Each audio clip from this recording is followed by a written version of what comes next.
आज हम कवर करने वाले हैं नीट बायोलॉजी का एक ऐसा चैप्टर जो गारंटीड 3 से 4 क्वेश्चंस लाता है। Yep, we are talking about cell cycle and cell division. बहुत सारे स्टूडेंट्स बस बोरिंग टेक्स्ट बुक्स पढ़कर एग्जाम में ऐसी सिली मिस्टेक्स कर देते हैं जो बिल्कुल अवॉइड की जा सकती हैं। So today we are skipping the text book reading. We are focusing purely on the concepts. Let's make sure you finally get that amazing समझ आ गया feeling today. So, you might be wondering, why exactly do students lose marks in cell cycle? I mean, concepts to काफी simple लगते हैं, right? Well, it's because the questions get super tricky, especially around chromosome numbers or DNA content. But don't worry, इस explainer के through, we are literally going to break down every single neat trap. मेरे साथ बने रहो, because by the end of this, आपका एक भी mark नहीं कटेगा, for sure. Okay, here's our roadmap for today. हम स्टार्ट करेंगे सेल साइकिल के ओवरव्यू से, फिर हम चलेंगे इंटरफेस और G0 फेज पर। उसके बाद we'll tackle M phase और cytokinesis, और फाइनली मैं आपको दूंगा the most important neat tricks and a quick revision. Alright, section 1, cell cycle का overview, basically the life story of a cell. Just like us, एक cell का भी अपना पूरा life cycle होता है, from its birth to growing up to eventually dividing into 2 brand new daughter cells. ये एक highly regulated step-by-step process है. Now, think of this as a strict one-way street. एक cell हमेशा इस exact order को follow करता है. पहले G1 phase, उसके बाद S phase, फिर G2 phase और आखिर में M phase. आप इस सीक्वेंस को किसी भी हाल में ब्रेक या रिवर्स नहीं कर सकते। That is literally the golden rule of the cell cycle. 24 hours, ये बस एक सिंपल सा नंबर लग रहा होगा, बट नीट एग्जाम में ये क्वेश्चन बार बार पूछा जाता है। एक एवरेज ममेलियन सेल को अपना पूरा साइकिल कंप्लीट करने में एग्जैक्टली अराउंड 24 आवर्स लगते हैं। To put that into perspective, yeast cells अपना साइकिल सिर्फ 90 मिनट्स में पूरा कर लेते हैं। That's super fast, but human या ममेलियन सेल्स के लिए it's a full 24 hour journey.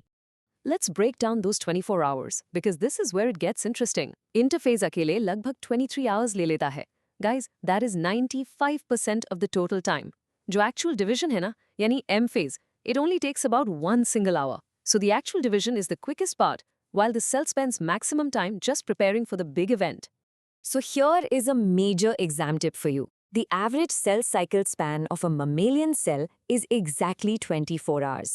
ये एक डायरेक्ट एनसीईआरटी लाइन है और एक बहुत ही क्लासिक प्रीवियस ईयर क्वेश्चन है। Lock this fact into your visual memory right now.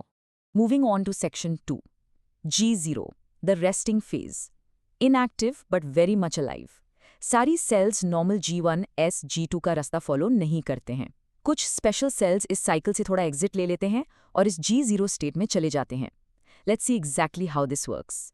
So, G0 phase, also known as the quiescent phase. I repeat, quiescent.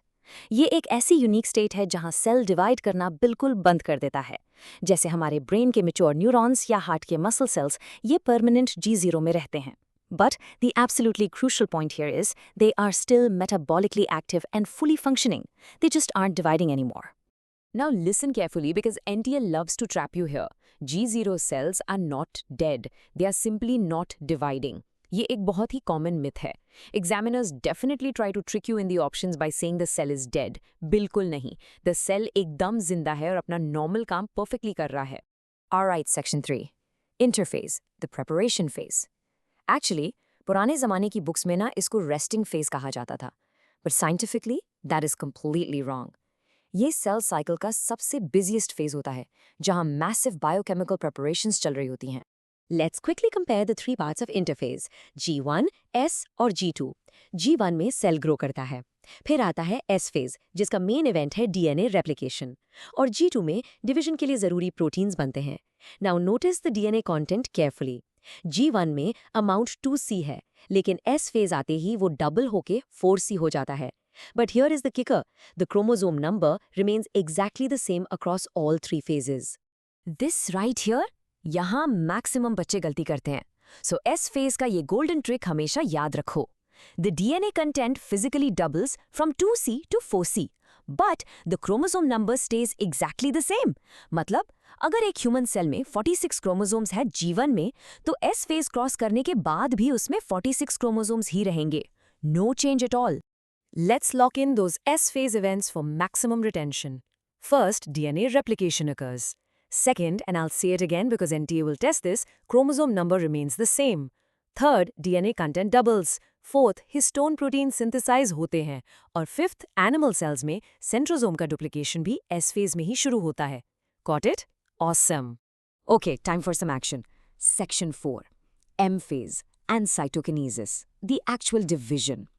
10 घंटे की heavy interface preparation के बाद अब time आ गया है cell के physically split होने का. This is where we see the division of the nucleus, followed by the division of the entire cell body.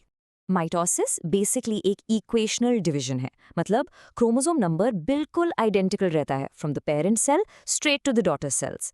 इसके कॉम्प्लेक्स स्टेप्स को याद रखने का सबसे सिंपल ट्रिक है ये PMAT sequence, PMAT.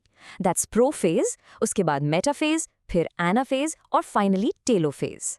Here is your rapid fire exam recall for PMAT. Prophase में chromosomes आपस में कंडेंस होते हैं और न्यूक्लियर एनवेलप completely break हो जाता है. Then metaphase. Remember, M for metaphase, M for middle. सारे क्रोमोसोम्स इक्वेटर पर मिडिल में आके अलाइन हो जाते हैं. एक्चुअली ये स्टेज क्रोमोसोम की मॉर्फोलॉजी स्टडी करने के लिए दी एब्सोल्यूट बेस्ट होती है. फिर एनाफेज, जहां सेंट्रोमियर बीच से स्प्लिट होता है और क्रोमैटिड्स सेपरेट होके ऑपोजिट पोल्स की तरफ भागते हैं. And finally telophase. T for telophase, T for 2 nuclei. एक ही सेल के ऑपोजिट एंड्स पर 2 नए न्यूक्लियाई फॉर्म हो जाते हैं. Simple right? ओके, सो कैरियोकिनेसिस यानी न्यूक्लियस का डिवीजन तो हो गया. अब सेल की पूरी बॉडी को डिवाइड करना है, which is called cytokinesis. I repeat, cytokinesis. Animal cells थोड़े सॉफ्ट होते हैं तो उनमें बाहर से अंदर की तरफ एक क्लीवेज फरो बनता है, kind of like pulling a tight string draw on a bag. This works outside in. But plant cells, उनके पास हार्ड सेल वॉल होती है तो उन्हें सेंटर से नई सेल प्लेट बनानी पड़ती है. This grows inside out. So animal is outside in, plant is inside out.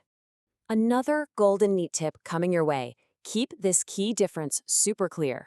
Animal cells equal cleavage furrow, working outside in. Plant cells equal cell plate, working inside out. Examiners frequently ask you to match these two, so do not mix them up. And we have reached section 5, neat tricks and revision. The final countdown. चलो फटाफट सारे high yield और most frequently asked points को एक साथ wrap up करते हैं so that आपका कॉन्सेप्ट फॉरएवर लॉक हो जाए. Let's quickly recap these top golden points.